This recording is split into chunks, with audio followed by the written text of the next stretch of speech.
আসসালামু আলাইকুম। কবিটেক বাংলার পক্ষ থেকে তোমাদেরকে স্বাগতম। শিক্ষার্থী কিন্তু আজকে নতুন আরেকটি ক্লাসে উপস্থিত হলাম, যেটা হচ্ছে রসায়ন। রসায়নের ইতিমধ্যে আমরা একটা অধ্যায় বেসিক ক্লাস শেষ করেছি, যেটা হচ্ছে রাসায়নিক বন্ধন। দুটি ক্লাস দিয়েছি।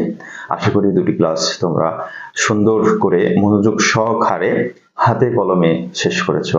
আজকে আমাদের সিলেবাসে যে অধ্যায়টা আছে রাসায়নিক বন্ধন, বইয়ের হচ্ছে পঞ্চম অধ্যায়। এই অধ্যায়টা নিয়ে আলোচনা করব। আলোচনা করার আগে বলি, শিক্ষার্থীবৃন্দ তোমরা যারা এই মুহূর্তে আমার চ্যানেলে জয়েন করেছো, অবশ্যই চ্যানেলটিকে সাবস্ক্রাইব করে বেল আইকনটি অন করবে এবং বন্ধুদের মাঝে একটু হলেও শেয়ার করে দিবে। আর কোনো প্রশ্ন থাকলে অবশ্যই কমেন্ট করবে।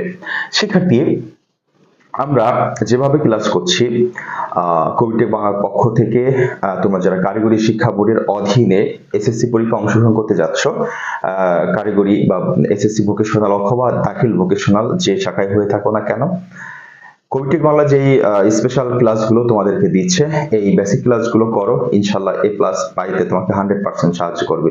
আমি বারবারই তোমাদেরকে বলি, এ প্লাস পেতে চাও অবশ্যই কবিটেক বাংলার স্পেশাল ক্লাস করে নাও।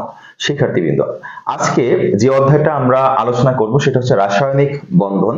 রাসায়নিক বন্ধনের আজকে যে টপিকগুলো এই ফার্স্ট ক্লাসে আমরা দেখব সেটা হচ্ছে যোজ্যতা, ইলেকট্রন, যোজনী, সংকেত, অষ্টক ও দুয়ের নিয়ম, নিষ্ক্রিয় গ্যাসের স্থিতিশীলতা অথবা নিষ্ক্রিয় গ্যাস সম্পর্কে আমরা ইতিমধ্যেই গত অধ্যায়ে দেখেছি। আজকে একটু দেখব ক্যাটায়ন, অ্যানায়ন এবং হচ্ছে আয়নিক বন্ধনটা আজকে দেখব। শিক্ষার্থীবৃন্দ, তোমরা যারা 2025 সালে এসএসসি পরীক্ষা অংশগ্রহণ করতে যাচ্ছ, তোমাদের মূল যে বইটা আছে রসায়ন বই হচ্ছে 84 পেজ। 84 পেজে তোমরা দেখতে পাচ্ছ, বইয়ের সাথে মিলাবা আমি কি পড়াচ্ছি বা বই কেমন আছে, দুটো মিলিয়ে পড়লে তোমাদের ভালো হবে। 84 পেজে আছে হচ্ছে যোজ্যতা, ইলেকট্রন। আমি বই এখানে পড়তে বলবো না, বইটা তুমি একবার পড়ে নিবা। আমি বইয়ের কোনো টপিক এভাবে বলতেই হবে পড়তেছি না। আমি যোজ্যতা, ইলেকট্রন কি সেটা নিয়ে তোমাদের একটু আলোচনা করতে যাচ্ছি, একটু খেয়াল করবে। শিক্ষার্থীবৃন্দ, ইতিমধ্যে আমরা নবম শ্রেণীতে এবং গত যে পর্যায় সারণীটা পড়েছি সেখানে আমরা দেখেছি ইলেকট্রন বিন্যাস কাকে বলে বা ইলেকট্রন বিন্যাসটা কি। তো যোজ্যতা ইলেকট্রন হচ্ছে আমরা যখন একটা মৌলের ইলেকট্রন বিন্যাস করব, ইলেকট্রন বিন্যাস করা শেষ হয়ে গেলে সর্বশেষ স্তরে যে ইলেকট্রন থাকবে সেটাকে বলা হয় যোজ্যতা ইলেকট্রন। আবার বলছি, একটা মৌলের ইলেকট্রন বিন্যাস করলে সর্বশেষ স্তরে, বাইরের স্তরে যে কটা ইলেকট্রন থাকে সেটাকে বলা হয় যোজ্যতা ইলেকট্রন। আমরা একটু হাতে কলমে যাই, একটু খেয়াল করি। মনে করো আমরা এখানে লিখলাম হচ্ছে ম্যাগনেসিয়াম। ম্যাগনেসিয়ামের আমরা জানি ইলেকট্রন আছে 12টা। তাহলে প্রথম স্তরে ম্যাগনেসিয়ামে থাকে কয়টা? 2টা। এরপর পরের স্তরে ম্যাগনেসিয়াম ইলেকট্রন সংখ্যা কত বলতো? 8টা। 8টা বেশি থাকতে পারে না। তাহলে ম্যাগনেসিয়াম যেহেতু 12টা, 2টা আর 8টা, 10টা তো দিয়ে দিয়েছি। তাহলে বাইরের যে স্তরে সেখানে তো অবশ্যই 2টা ইলেকট্রন থাকতে হবে। এখন দেখো, এই ম্যাগনেসিয়ামের ইলেকট্রন বিন্যাস করলাম, করার পর একেবারে বাইরের স্তরে কয়টি ইলেকট্রন আছে? 2টি না? এই বাইরের স্তরে ইলেকট্রনকে বলা হবে যোজ্যতা ইলেকট্রন। ওকে, যোজ্যতা ইলেকট্রন। তাহলে আমরা যে কোনো মৌলের যোজ্যতা ইলেকট্রন বের করতে পারবো। সেই মৌলের ইলেকট্রন থেকে আমরা ইলেকট্রন বিন্যাস করব। ইলেকট্রন বিন্যাস করে সর্বশেষ স্তরে যে ইলেকট্রন হবে সেটা হচ্ছে যোজ্যতা ইলেকট্রন। এটা সংজ্ঞা অনেকবার এসেছে যাবৎকালে, পড়তে হবে তোমাকে। এরপর 2 নম্বর টপিক আমরা চলে যাব। হ্যাঁ, 2 নম্বর টপিকটা যাওয়ার আগে দেখো, যেটা আমরা এখন পড়বো সেটা হচ্ছে যোজনী কি। মোস্ট ইম্পর্টেন্ট এসএসসি পরীক্ষার জন্য প্রত্যেক বছরে যোজনী রিলেটেড প্রশ্ন এসেই থাকে। আসলে যোজনী কি? যোজনীটা হচ্ছে একটি ক্ষমতা। যোজনী কি? একটি ক্ষমতা। কি ক্ষমতা? একটি মৌল যৌগ গঠন করতে গেলে, একটি মৌল, তোমরা তো মৌল এবং যৌগ তো বোঝোই। মৌলিক মানে একটা, যেমন ক্লোরিন একটা। লোহা, তোমার লোহা যে দেখছো না, লোহা হচ্ছে একটা মৌলিক। হাইড্রোজেন দেখছো না, হাইড্রোজেন একটা মৌলিক। যখন একটা মৌল থাকে তখন ওটাকে বলা হয় মৌলিক বা মৌল। আর যখন একের অধিক মিলে একটা তৈরি করে তখন সেটাকে বলা হয় যৌগ। তাহলে যৌগ যদি গঠন করতে চায় একের অধিক মৌল লাগবে। এই একের অধিক মৌল, একটা মৌল আর কয়টা মৌলের সাথে যুক্ত হইতে পারে, একটা মৌল আর কয়টা মৌলের সাথে যুক্ত হইতে পারে, এই ক্ষমতাটাকে বলা হয় ওই মৌলের যোজনী। যেমন আমি দুজনের হাত ধরে রাখছি, আমার দুই হাত দিয়ে দুজনে হাত ধরে রাখছি, তাহলে আমি দুই হাত ধরে রাখলাম কয়টা? দুইটা, এই জন্য আমার ক্ষমতা হচ্ছে 2। আমি এক হাত দিয়ে একজনের হাত ধরে দুই হাত এক হাত দিয়ে ধরে রাখছি, তাহলে আমার যোজনী কত? এখানে 1। আর উনি যে দুই হাত দিয়ে ধরছে ওনার যোজনী হচ্ছে 2। তার মানে আমি যে ধরতে পারতেছি, আমি যে অংশগ্রহণ করতে পারতেছি, এই সংখ্যাটাই হচ্ছে আমার যোজনী। যেমন একটু খেয়াল করো, H2O, এখানে পানি H2 পানির সংকেত, এখানে হাইড্রোজেন আর অক্সিজেন। দেখো তো হাইড্রোজেন এখানে কয়টা? 2টা, কিন্তু অক্সিজেন কয়টা? একটা। কে কার সাথে যুক্ত হয়েছে? অক্সিজেন যুক্ত হয়েছে হাইড্রোজেনের সাথে, আবার হাইড্রোজেন যুক্ত হয়েছে অক্সিজেনের সাথে। তাহলে একটা অক্সিজেন কয়টা হাইড্রোজেনের সাথে যুক্ত হয়েছে? 2টা হাইড্রোজেনের সাথে, এইজন্য অক্সিজেনের যোজনী হচ্ছে 2। আবার দেখো হাইড্রোজেন কয়টা অক্সিজেনের সাথে যুক্ত হয়েছে? একটা, এইজন্য হাইড্রোজেনের যোজনী হচ্ছে 1। বিষয়টা ক্লিয়ার? এরপর দেখো আমরা আরো বলতে পারি সোডিয়াম ক্লোরাইড, এটা হচ্ছে খাবার লবণ। সোডিয়াম ক্লোরাইড কিসের সংকেত? খাবার লবণের সংকেত। একটা সোডিয়াম কয়টা ক্লোরিনের সাথে যুক্ত হয়েছে? একটা ক্লোরিনের সাথে, এইজন্য সোডিয়ামের যোজনী হচ্ছে 1। একটা ক্লোরিন কয়টা সোডিয়ামের সাথে যুক্ত হয়েছে? 1, এইজন্য ক্লোরিনের যোজনীও 1। এটা হচ্ছে যোজনীর সংখ্যা। অণু গঠনকালে বা যৌগ গঠনকালে, যেমন এখানে এখন H2O, এটা যৌগ বা অণু, এই অণুটা গঠনকালে, এই যৌগটা গঠনকালে একটা অক্সিজেন 2টা হাইড্রোজেনের সাথে যুক্ত হয়েছে, এইজন্য অক্সিজেন যোজনী 2। এই ক্ষমতাটিকে বলা হয়েছে যোজনী। শিক্ষার্থীবৃন্দ, যোজনীর এখানে আরো 2টা টপিক আছে, সুপ্ত যোজনী আর সক্রিয় যোজনী। কিছু কিছু ক্ষেত্রে দেখা যায় কিছু মৌল এক এক সময় এক এক রকম যোজনী প্রদর্শন করে, তার মানে একের অধিক যোজনী প্রদর্শন করে, তখন আমরা এদেরকে বলি পরিবর্তনশীল যোজনী। একের অধিক যোজনী প্রদর্শন করে, এদেরকে আমরা কি বলি? পরিবর্তনশীল যোজনী।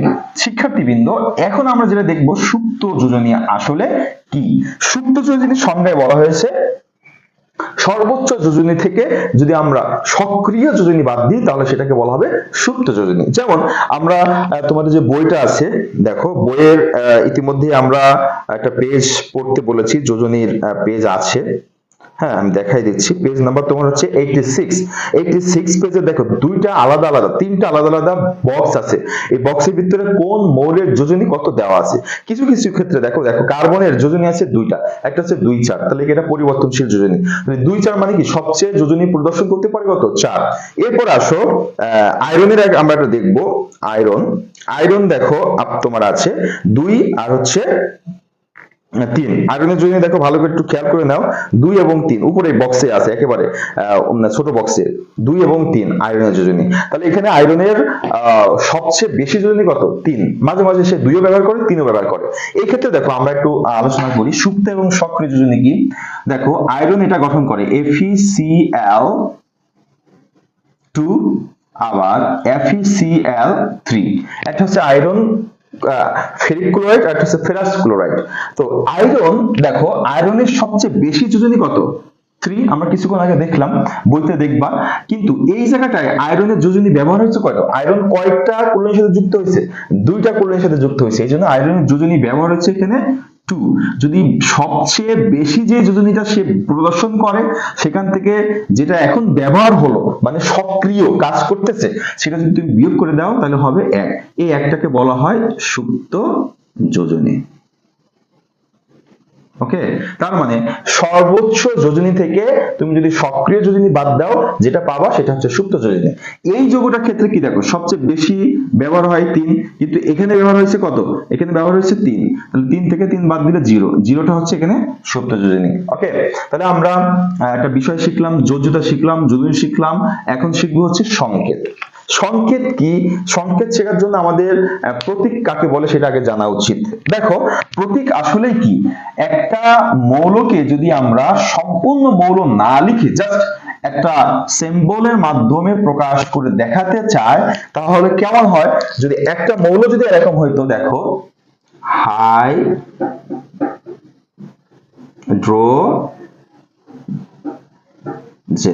এই সম্পূর্ণ হাইড্রোজেন না লিখে আমরা জাস্ট লিখছি হচ্ছে H, H মানে কি হাইড্রোজেন, তাহলে হাইড্রোজেন একটা মৌল, মৌলকে আমরা জাস্ট H দ্বারা প্রকাশ করে ফেলছি। H দ্বারা আমরা কি বুঝবো, যে এটা একটা হাইড্রোজেন প্রতীক। তাহলে এই যে এটাকে বলা হচ্ছে প্রতীক, তার মানে মৌলের সংক্ষিপ্ত, মৌলের নামের সংক্ষিপ্ত অংশকে বলা হয়, সংক্ষিপ্ত রূপকে বলা হয় প্রতীক, আর যৌগের নামের সংক্ষিপ্ত রূপকে বলা হয় সংকেত। তাহলে তুমি কি লিখবা, যে যৌগের নামের সংক্ষিপ্ত রূপকে বলা হয় সংকেত। যেমন আমরা যদি লিখি এখানে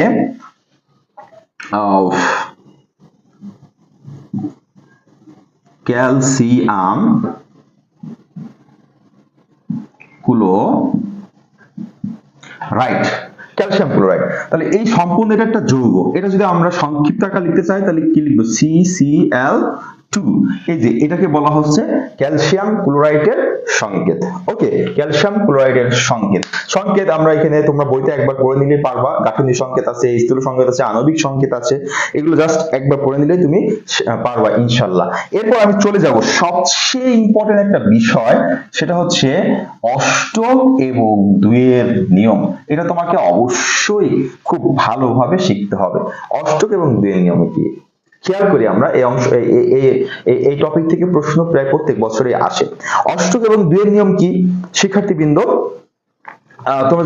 তোমরা যারা রসায়ন পড়তেছো এই মুহূর্তে, অষ্টক নিয়ম বলতে বোঝানো হয়েছে কোন মৌল যৌগ গঠন কালে, কোন মৌল যৌগ গঠন কালে ইলেকট্রন ছেড়ে অথবা গ্রহণ করে, ইলেকট্রন ছেড়ে অথবা গ্রহণ করে, সে যদি বাইরের স্তরে 8টা ইলেকট্রন করতে পারে তাহলে সেটাকে বলা হবে, ওই নিয়মকে বলা হবে অষ্টকের নিয়ম।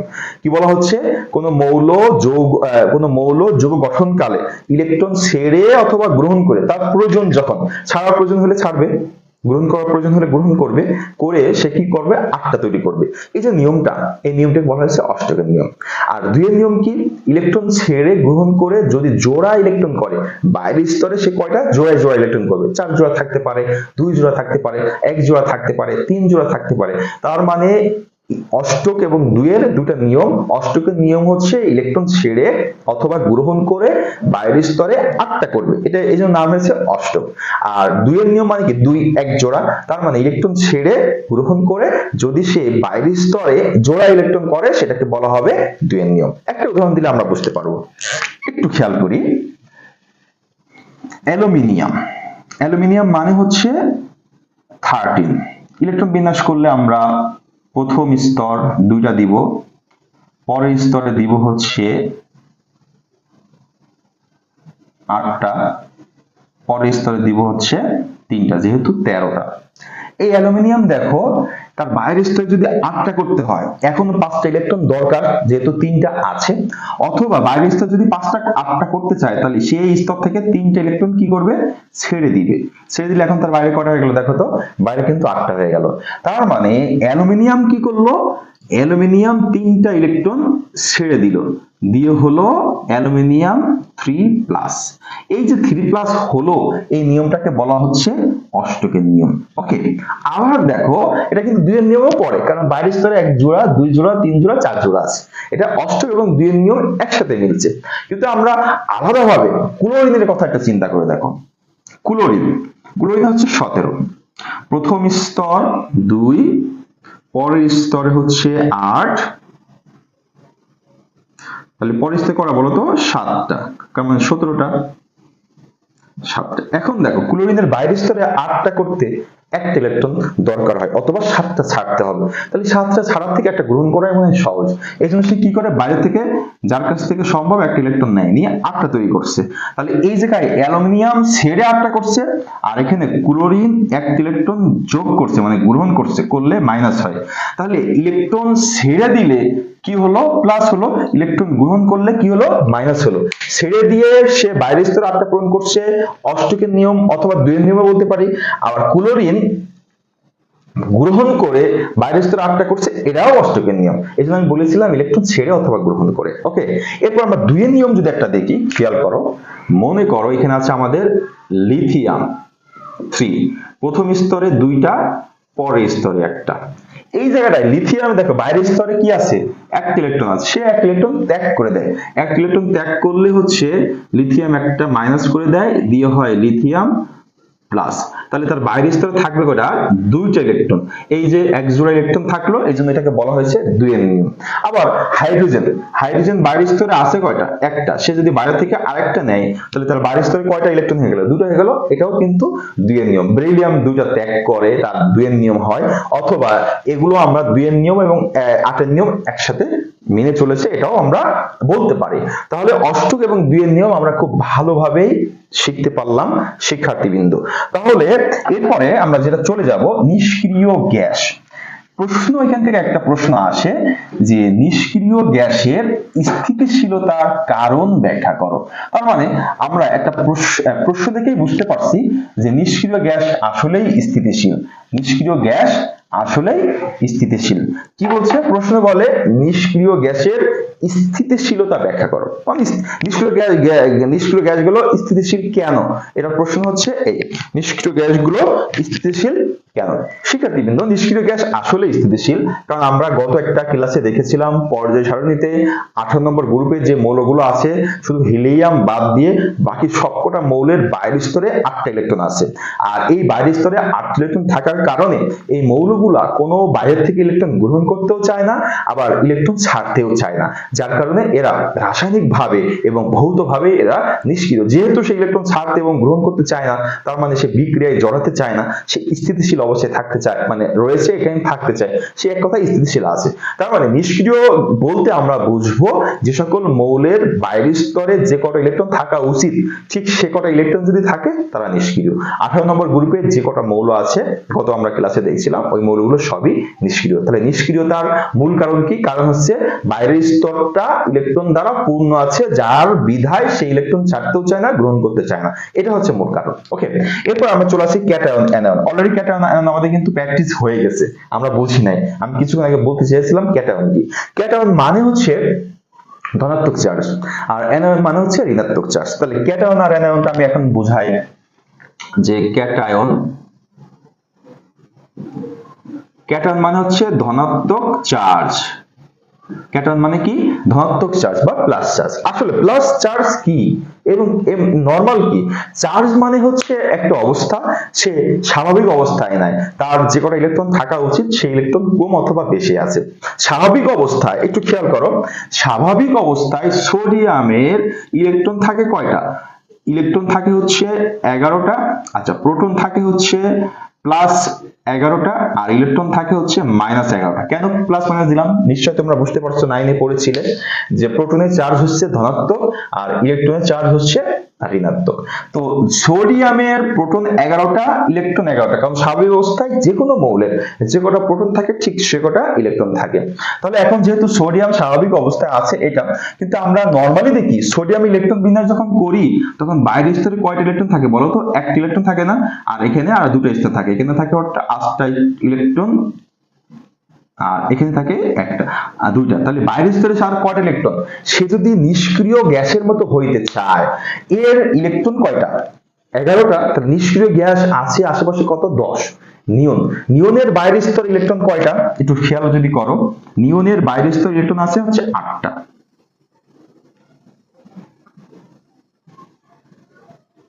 নিয়নের বাইরের স্তর হচ্ছে ইলেকট্রন হচ্ছে 8টা। এটা হচ্ছে নিয়ন। দেখো, তার মানে নিয়নের আশেপাশে যে মৌলগুলো আছে তারা ইলেকট্রন ছেড়ে অথবা গ্রহণ করে যদি নিয়নের অবস্থা অর্জন করতে চায়, করতে পারে।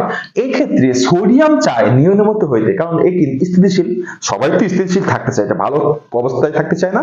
তো এই সোডিয়ামটাও নিয়নের মধ্যে হইতে চায়, কিন্তু নিয়ন হয়ে যাবে না, নিয়নের মতো হইতে চায়। নিয়নের মধ্যে হইতে গেলে তার কি করতে হবে?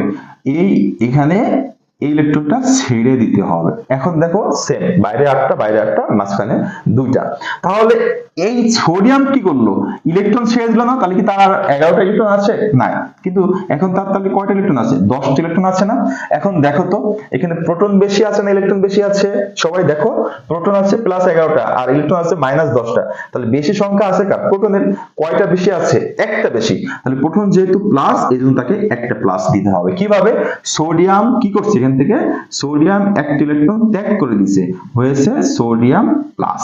এই যে সোডিয়াম প্লাস, এটাই হলো ক্যাটায়ন। ওকে, তার মানে যে সকল মৌল ইলেকট্রন ছেড়ে ধনাত্মক চার্জ হবে এই চার্জটাকে বলা হবে ক্যাটায়ন। আশা করি বুঝতে পেরেছো।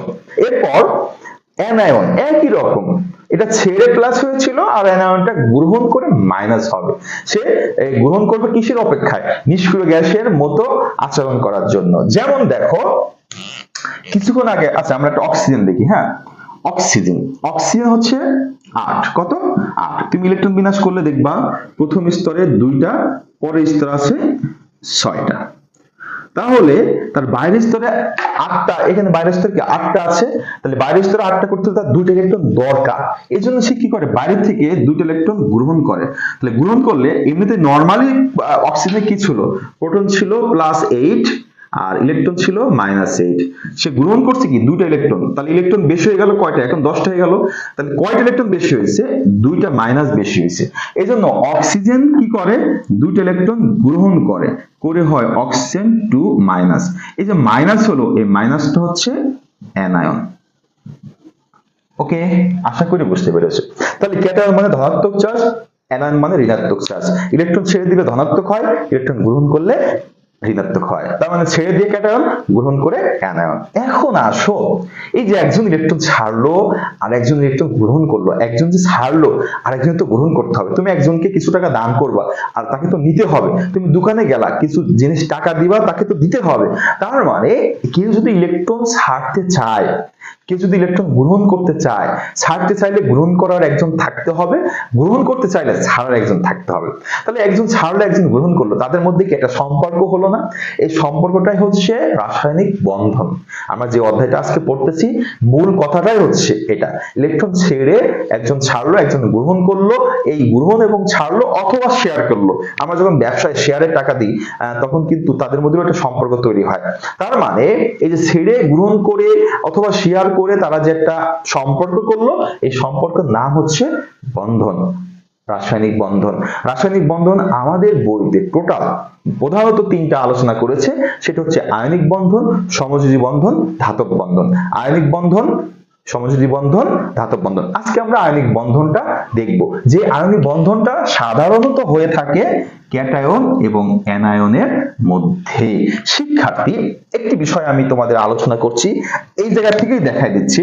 এখানে যে অক্সিজেনের উদাহরণ দিয়েছি, যদি অক্সিজেনের উদাহরণটা না দিয়ে সোডিয়ামের সাথে আমরা আরেকটা উদাহরণ দিয়ে দিই, একটু খেয়াল করবা যে সোডিয়াম একটা ইলেকট্রন ছেড়েছে। এমন কোন মৌল আছে যে তারা সে এক ইলেকট্রন গ্রহণ করতে পারে? যদি এমন মৌল থাকে তাহলে তার ভিতরে একটা সম্পর্ক করে একটা বন্ধন হবে, যে বন্ধনটাকে আমি বলবো আয়নিক বন্ধন। একটু খেয়াল করি, সোডিয়ামের সাথে খুব সুন্দরভাবে একজন সম্পর্ক করতে পারে, তার নাম হচ্ছে ক্লোরিন। ক্লোরিন এক ইলেকট্রন গ্রহণ করে, গ্রহণ করে হয় Cl-। তাহলে এটা কি হলো, অ্যানায়ন হলো। আর সোডিয়াম ইলেকট্রন ছেড়ে দিল, সেটা কি হলো, ক্যাটায়ন হলো। তাহলে অ্যানায়ন এবং ক্যাটায়ন, সোডিয়াম একটা ইলেকট্রন ছেড়েছে আর ক্লোরিন একটা ইলেকট্রন গ্রহণ করেছে।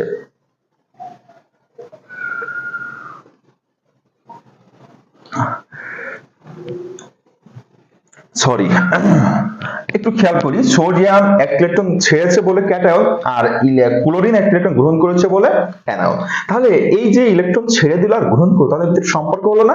সম্পর্কটা কেমন, এরকম যে সোডিয়াম একটি ইলেকট্রন ত্যাগ করে সোডিয়াম প্লাস ক্লোরিন সেই ইলেকট্রনটা গ্রহণ করছে, করে হয়েছে ক্লোরিন মাইনাস। এই দুইজনের ভিতরে একটা সম্পর্ক হয়েছে যে সোডিয়াম আর ক্লোরিন একসাথে হয়ে সোডিয়াম ক্লোরাইড গঠন করেছে। এই যে এখন বন্ধনটা গঠন করলো, এই বন্ধনটার নাম হচ্ছে আয়নিক বন্ধন।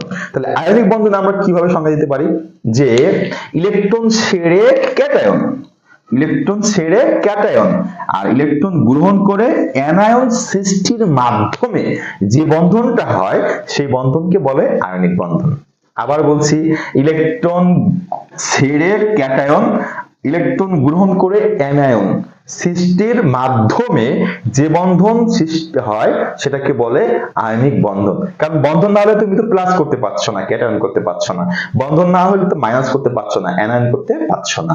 এই বন্ধনটায় ইলেকট্রন ছেড়ে এবং গ্রহণ করে যে বন্ধনটা হলো, এটা আমরা ডায়াগ্রামের মাধ্যমে দেখাতে পারি। সেটা আবার কেমন? ডায়াগ্রাম মানে চিত্র। ইলেকট্রন কিভাবে ছাড়লো, কিভাবে গ্রহণ করলো, এটা চিত্রের মাধ্যমে তোমাকে দেখিয়ে দিতে হবে। সেটা যদি একটু আলোচনা করি, দেখো সোডিয়াম, প্রথমে এখানে সোডিয়ামের প্রথম স্তরে 2টা ইলেকট্রন, এরপরের স্তরে হচ্ছে 8টা ইলেকট্রন,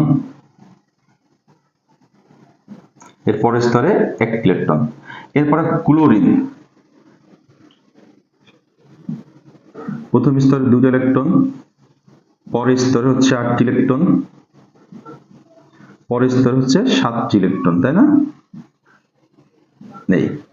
এরা কি করে, যখন দুটো পাশাপাশি নিয়ে আসা হয় তখন সোডিয়াম ইলেকট্রন একটা ছেড়ে দেয়, কার কাছে চলে আসে? ক্লোরিনের কাছে। এভাবে দেখো, যখন ছেড়ে দিবে তখন কি এই স্তরটা থাকবে না, কিন্তু তখন আমাদের এভাবে দেখাতে হবে যে বাইরে শুধু এই স্তরটা দেখালাম, এগুলো তোমরা খাতায় লিখে লিখে প্র্যাকটিস করবে, ওকে?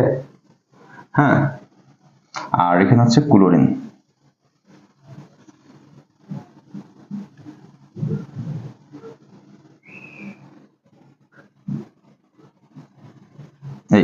এই সোডিয়ামের এই ইলেকট্রনটা এখানে চলে আসে, হ্যাঁ, এখানে চলে আসছে। তখন কি সোডিয়ামের যখন ইলেকট্রন ছেড়ে দিছে তখন কিন্তু সোডিয়ামের এই বাইরের স্তরটা শুধু 8টা আছে, তাই না? এই আবার ক্লোরিনের বাইরের স্তর হয়ে গেছে কয়টা বলো তো? 8টা।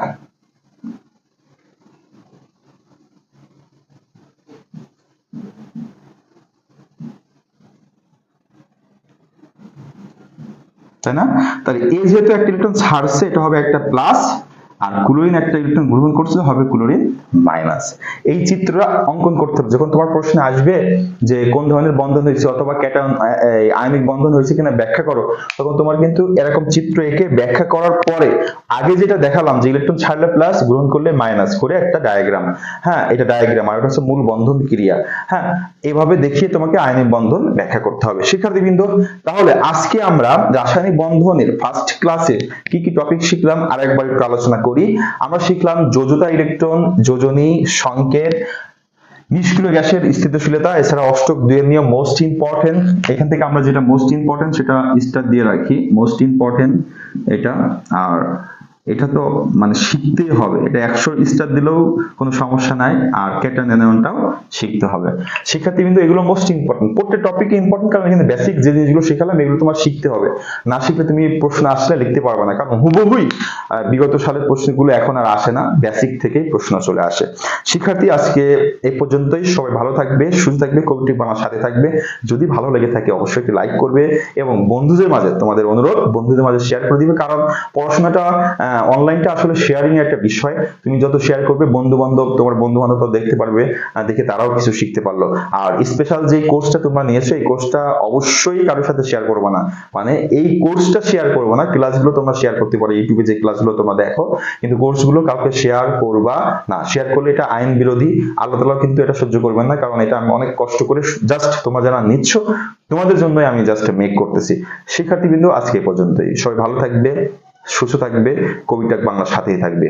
একটা বিষয় মনে রাখবে, কখনো মানুষকে ক্ষতি করবে না, উপকার করবে, ক্ষতি করবে না। উপকার করতে না পারলেও ক্ষতি কখনো করবে না। ইনশাআল্লাহ ভালো থাকবে। আল্লাহ হাফেজ।